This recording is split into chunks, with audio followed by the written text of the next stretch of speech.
మనిషిగా పుట్టిన వాడు పరలోకానికి మోక్షానికి వెళ్ళాలంటే నేనే, గుండెల మీద చెయ్యేసి ఎప్పటిలాగా నేనే అని పలికిన దేవుడు ఈ ప్రపంచంలో, నేనే మార్గము, నేనే సత్యము, నేనే జీవము, నా ద్వారా తప్ప అని మీసం మీద చెయ్యి వేసి తిప్పి చెప్పిన దేవుడు ఎవరండి ఈ ప్రపంచంలో? చెప్పమనండి, చూపించమనండి. ఈ ప్రపంచ ప్రజలలో ఆయన నేల మీద ఈ భూమిపై ఆ దేశమని ఈ దేశమని కాకుండా, ఆ మతము ఈ మతం అని కాకుండా, ఆ మార్గము ఈ ధర్మము ఆ ధర్మము అని కాకుండా, ప్రపంచంలో పుట్టిన ఏ మనిషి అయినా సరే దేవుని దగ్గర శాశ్వతంగా జీవించాలి అంటే అటువంటి వ్యక్తి నమ్మవలసిన దేవుడు ఈ ప్రపంచంలో ఒకే ఒక్క దేవుడు, ఆయనే యేసుక్రీస్తు గారు. ఎందుకో తెలుసా? ఆయనే మరణించి తిరిగి లేచిన వాడు. అందుకే ఏం చెబుతున్నాడు? ఆయనను నమ్మండి, ఆయనను విశ్వసించండి. ఆయన రెండవ రాకడలో వచ్చినప్పుడు మనల్ని కూడా లేపుతారు, తండ్రి దగ్గర శాశ్వతంగా బ్రతికించడానికి తీసుకువెళ్ళిపోతారు. అక్కడ ఆయనతో మనము సదాకాలం. మరి నీకు తిరిగి బ్రతకడం అవసరం అనిపిస్తే, దేవుని చెంతకు వెళ్ళటం అవసరం అని నీకు అనిపిస్తే, నువ్వు తప్పనిసరిగా నమ్మవలసింది ఎవరినో తెలుసా? యేసుక్రీస్తుని నమ్మి తీరాలి. ఎందుకంటే నిన్ను మోక్షానికి తీసుకువెళ్ళేది ఆయన ఒక్కడే. చూడండి, యోహాను సువార్త 14వ అధ్యాయము 6వ వచనం. నేను ఒక మార్గం అన్నాడా? చదువు. నేనే మార్గము, నేనే సత్యము, నేను జీవము, నా ద్వారా తప్ప ఎవడు అంటే ప్రపంచంలో కోట్ల మంది ఉన్నారు. ప్రపంచంలో ఎన్నో మతాలకు చెందిన వాళ్ళు ఉన్నారు. ప్రపంచంలో ఎన్నో ధర్మాలకు చెందిన వాళ్ళు ఉన్నారు. వాళ్ళ నమ్మకాలు వాళ్ళకున్నాయి, వాళ్ళ ధర్మాలు వాళ్ళకున్నాయి, వాళ్ళ గ్రంథాలు వాళ్ళకున్నాయి, వాళ్ళ భక్తి వాళ్ళకుంది. ఎవరు ఎంతమంది ఉన్నా సరే ఈ ప్రపంచంలో మనిషిగా పుట్టిన వాడు పరలోకానికి మోక్షానికి వెళ్ళాలంటే నేనే, గుండెల మీద చెయ్యేసి ఎప్పటిలాగా నేనే అని పలికిన దేవుడు ఈ ప్రపంచంలో, నేనే మార్గము, నేనే సత్యము, నేనే జీవము, నా ద్వారా తప్ప అని మీసం మీద చెయ్యి వేసి తిప్పి చెప్పిన దేవుడు ఎవరండి ఈ ప్రపంచంలో? చెప్పమనండి, చూపించమనండి. ఎందుకు చెబుతున్నారు క్రైస్తవులు వాక్యాన్ని? ఎందుకు ఈ సభలు, ఎందుకు ఈ సెమినార్లు, ఎందుకు రోడ్ల మీదకి వెళుతున్నారు? ఎందుకు వాళ్ళ చేత మాటలు పడుతున్నారు? ఎందుకు ఇన్ని దెబ్బలు తింటున్నారు? మన చర్చలు తగలబెట్టేశారు. ఎక్కడో మరొక చోట ఎక్కడో ఏదో ఘోరం జరిగింది. క్రైస్తవులను హింసిస్తున్నారు, చంపుతున్నారు. అయినప్పటికీ క్రైస్తవులు సువార్తను ప్రకటించుట ఆపట్లేదు. ఎందుకో తెలుసా?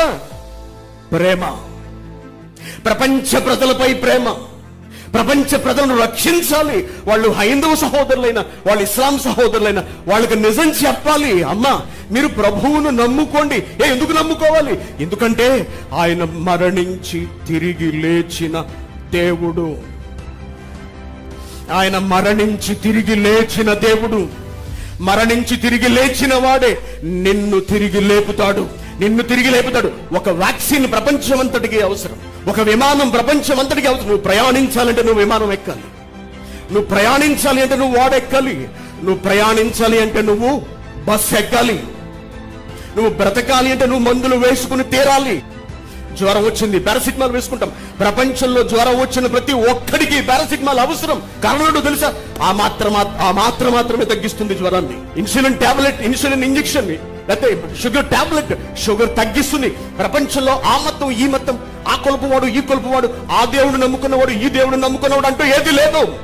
ఎవడైనా ఏ మతానికి, ఏ కులానికి, ఏ దేవుడు నమ్ముకున్నవాడైనా సరే నీకొచ్చిన రోగాన్ని బట్టి నువ్వు చికిత్స తీసుకోవాల్సిందే. నువ్వు ఆ ఔషధాన్ని వేసుకుని తీరవలసిందే. ప్రపంచ ప్రజలకు మోక్షం అందించాలి అంటే ఉన్న ఏకైక మార్గం, ఏ మతం వాడైనా సరే, ఏ దేవుడు నమ్ముకున్న వాడైనా సరే, ఏ దైవాన్ని నమ్మిన వాడైనా సరే, ఇది సత్యం, ఇది నిజం. నీ శరీరాన్ని తిరిగి బతికించే దేవుడు యేసుక్రీస్తు మాత్రమే. కాబట్టి వ్రాయబడిన గ్రంథాన్ని బట్టి చెబుతున్నాం. మరణించి తిరిగి లేచిన తర్వాత క్రీస్తు అనేకులకు కనిపించాడు. వాళ్ళిచ్చిన సాక్ష్యమును బట్టి మాట్లాడుతున్నాం. ప్రపంచంలో తిరిగి లేచిన దేవుడు యేసుక్రీస్తు గారు మాత్రమే. కాబట్టి ప్రపంచంలో ఏ మనిషి అయినా క్రీస్తును నమ్మి తీరవలసిందే. నీకు మోక్షం కావాలా? నీకు స్వర్గం కావాలా, నువ్వు దేవుడి దగ్గరికి వెళ్ళాలనుకుంటున్నావా? ఇది క్రైస్తవుడు చెప్పే మాట, ఇది బైబిల్ చెబుతున్నటువంటి మాట. మీరు నమ్మొచ్చు, నమ్మకపోవచ్చు, కానీ ఇది సత్యం, నమ్మి తీరవలసిన సత్యం. మా దేవుళ్ళను మీరు నమ్మవలసిన అవసరం లేదని మేము చెప్తాం. అంటే మా దేవుళ్ళు మా దగ్గరే ఉంటారు, మీ దేవుణ్ణి మేము నమ్మవలసిన అవసరం లేదని మీరు చెప్పగలరా అని నన్ను ప్రశ్నించారు. మాకెంతో మంది దేవుళ్ళు ఉన్నారు, దేవతలు ఉన్నారు, వాళ్ళని మీరు నమ్మాల్సిన అవసరం లేదు అని వాళ్ళు మనతో చెబుతున్నారు. మీరు మా దేవుళ్ళు నమ్మకండి, మీరు మీ దేవుడిని నమ్ముకోండి, మేము మా దేవుడిని నమ్ముకుంటాం. మీరొచ్చి మీ దేవుడిని నమ్మమని మా నెత్తిన పడతారేమిటండి? ఇదెక్కడ తలపోటండి మీతో అంటున్నారు. ఇప్పుడు అదే భారతదేశంలో గొడవ. ప్రపంచ ప్రజలందరూ నమ్ముకోవలసిన ఏకైక దేవుడు యేసుక్రీస్తు. అందరూ నమ్మాలి. యేసును నమ్ముకోవడంలో ఉన్న సమస్య ఏమిటి? మీకు ఏం కానిది చెప్పాడు, మీకు ఏం అపకారం చేశాడు? క్రీస్తు మాటలలో మీకు బాధ కలిగించేది ఏముంది? మంచి చెబుతున్నాడు, నమ్మండి మీకు భవిష్యత్తు ఇస్తాను అంటున్నాడు. నేను తప్పు చేయమని చెప్పలేదే, మంచిగా బ్రతకమన్నాడు. ఆయన చెప్పిన మాటల్లో దీనిని బట్టి మేము దేవుణ్ణి నమ్ముకోవట్లేదు అనడానికి ఒక్క మాట చెప్పండి. యేసుక్రీస్తు గారు చేసిన బోధలలో ఇదిగో ఆయన చెప్పిన ఈ మాటను బట్టే మేము ఆయన నమ్ముకోవట్లేదు అని ఒక్క మాట చెప్పండి. చెప్పలేరండి ప్రపంచంలో.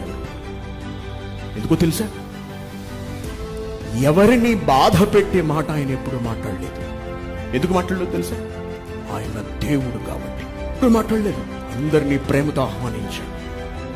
ఆయన ఏమడిగాడండి? నా యందు విశ్వాసం ఉంచండి, సరిపోతుంది, మిగిలింది నేను చూసుకుంటాను. ఇంత భరోసా ఇచ్చిన దేవుడు ఎవరండి ఈ ప్రపంచంలో? ఇంత భరోసా, ఇంత నమ్మకాన్ని కలిగించిన దేవుడు ఎవరండి? మరణించి తిరిగి లేచి చూపించిన దేవుడు ఎవరండి ప్రపంచంలో? ఎవరున్నారు చెప్పండి? ప్రశ్నిస్తున్నావు చెప్పండి. మీ కొరకు నా ప్రాణం పెడుతున్నాను అని చెప్పిన దేవుడు ఎవరండి ప్రపంచంలో చెప్పండి. కోపం తరగట్లేదు, ఎవరెల్లో నమ్ముకున్న వాళ్ళ మీద కోపం లేదు. ప్రపంచంలో ప్రతి మనిషి విశ్వసించవలసిన దేవుడు యేసుక్రీస్తు. ప్రపంచంలో ప్రతి మనిషి విశ్వసించవలసిన ఏకైక గ్రంథము బైబిల్. గర్వపడండి బైబిల్ కలిగి ఉన్నందుకు, గర్వపడండి బైబిల్ కలిగి ఉన్నందుకు, గర్వపడండి క్రైస్తవుడైనందుకు, గర్వపడండి ప్రభువును నమ్ముకున్నందుకు గర్వపడండి. ఏమిటే కులం తక్కువ దేవుని నమ్ముకున్నావు నువ్వు, ఆ మాలమాదిగోళ్ళ దేవుడు నమ్ముకున్నావు అంటే సిగ్గులేదా అని అనుకోండి. మరణించి లేచిన దేవుడు మా దేవుడని సగర్వంగా చెప్పండి క్రైస్తవులారా. రోషం కలిగి ఉండండి. మనం నమ్ముకున్న దేవుడు మరణించి తిరిగి లేచిన వాడు మన కొరకు చెబితే ఒకే ఒక్కరి పేరు చెప్పాలి ఈ ప్రపంచంలో, ఆయనే మన ప్రభువైన యేసుక్రీస్తు. గర్వపడండి ప్రభువైన యేసుక్రీస్తును నమ్ముకున్న వాళ్ళముగా, క్రైస్తవులముగా గర్వపడండి.